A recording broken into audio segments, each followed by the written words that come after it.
Well, welcome to Real Life Tesla. Today we are going to be installing mud flaps on our Model 3. I've laid out all my parts that came in the box. I was really excited. I had ordered this right before the COVID-19 pandemic had hit, and it took a while for it to get here. So now that we have it, let's dig in. The first thing you want to do is make sure that you clean the area that is going to be covered by the mud flaps. Hopefully you'll never take them off and you won't be cleaning under them again, and you would not want any dirt or buildup to be in between the car and the mud flap, as vibration would deteriorate the paint underneath there. As I was cleaning, I did notice that there was a few rock chips that had gotten into the paint. So I'm glad that I decided to do this right away. We've got about 2,000 miles on the Tesla, and this is a perfect time to install them. On the rear ones, the first thing you'll need is a 10mm ratchet. There is one bolt located underneath, and I found that it was really easy. Once I had loosened it a couple turns, I was able to take it off the rest of the way with my fingers.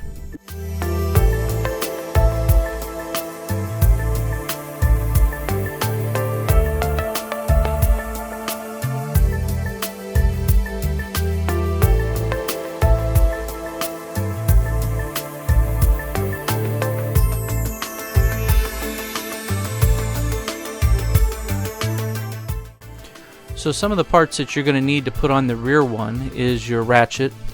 You're going to need one of the plastic pop rivets, and you are going to use the flathead screwdriver that came with the kit to pop off the plastic pop rivet.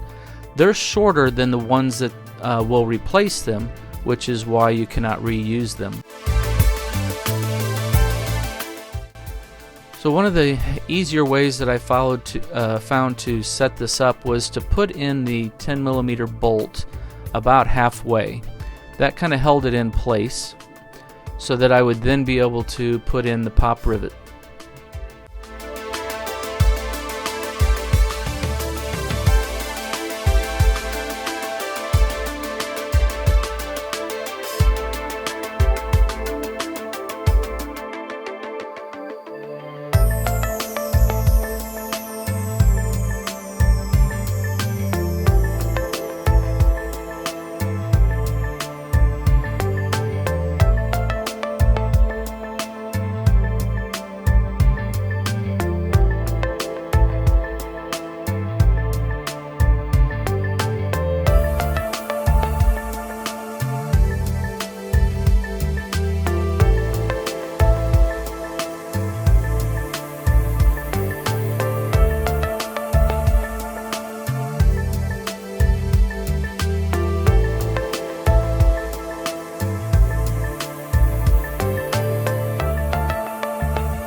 Now the pop rivet comes in two pieces. You have a base and then you have the push pin.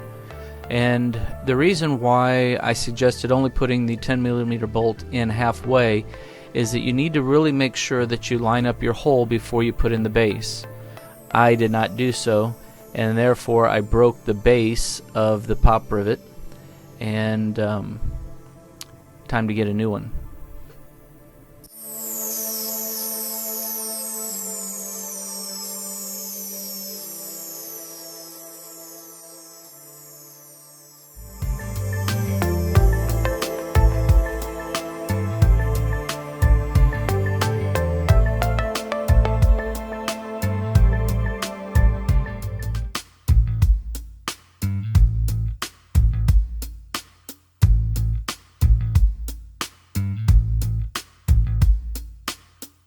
So after you get your push pin in, which actually goes in pretty easily, you want to take your 10mm ratchet, tighten up your bolt good and firm on the bottom.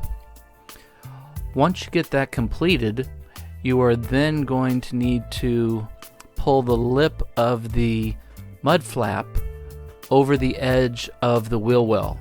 It actually has a clip on it that will clip onto the edge of the wheel well and hold it securely fastened.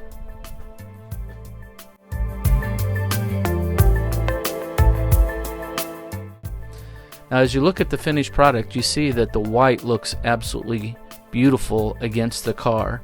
I would highly recommend going with the painted mud flaps versus the black ones. Having a black mud flap up against the white body or blue or whatever color your car is, I think would detract from the color.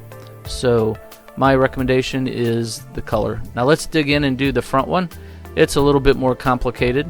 We're going to start with cleaning first.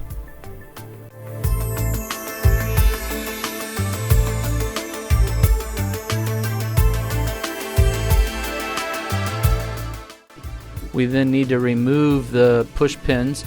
Now there's two in the front, and I didn't bother to show you how to do it because you simply put the screwdriver in and pop out the push pin out of the base unit and it comes right out. Now, one of the things I should have done to begin with was move the front tire to the left so that I'd have better access, but you can see me struggle here a little bit. Lesson learned. Hopefully I'll save you from making that mistake the next time.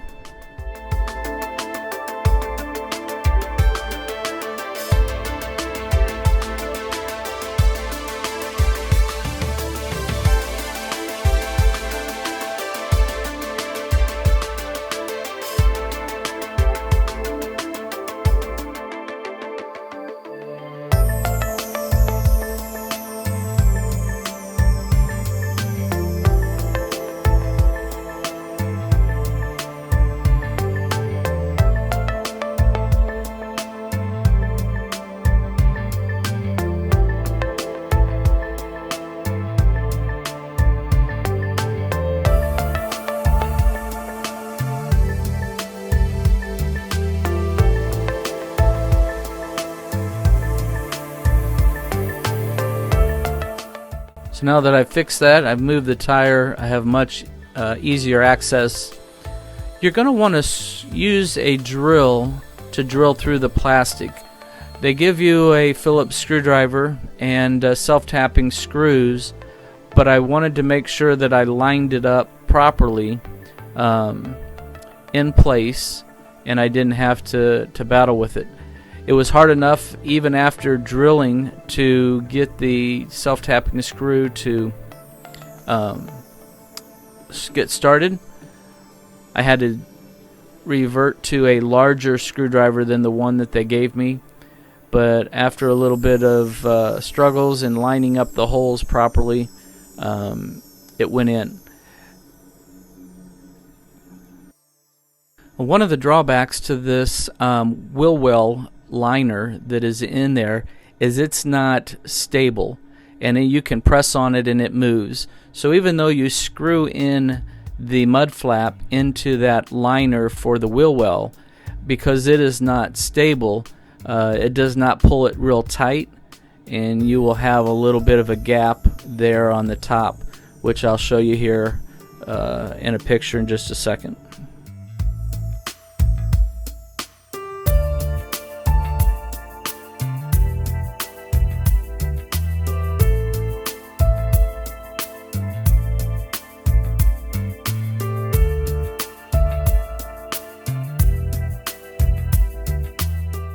So here's a final look of the front.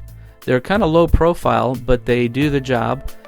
They keep the side of the car clean without protruding out too much, which would then increase your drag and reduce your efficiency on the highway. So I'm really happy, other than this one little spot here where it didn't seem to fit up tightly against the body of the car. But to be honest with you, I don't look at it every day. Now, if you remember back to the parts, I showed you that it gave me 4 plastic push pins. This installation requires 6, and then I broke one on top of that. So I was shy 3 push pins. So in my installation, I did the left side of the car, but I had to then go to AutoZone and buy another pack of push pins, which really frustrated me. They gave me a whole bag of self-tapping screws, which I only used 2, so I have about 6 of those left over. But the push pins, which were easy to break and then shorted me on top of that, made it even worse. I like the mud flaps. I'm afraid to get mad at them because, you know, somebody might have been at closing time and they rushed through putting my package together, and I was able to fix it without too many problems. So I hope you enjoyed this. I hope you decide to go with the color-coded mud flaps, and if this helps you, that's what we're all about. So if you'll subscribe to our channel in the lower right hand corner,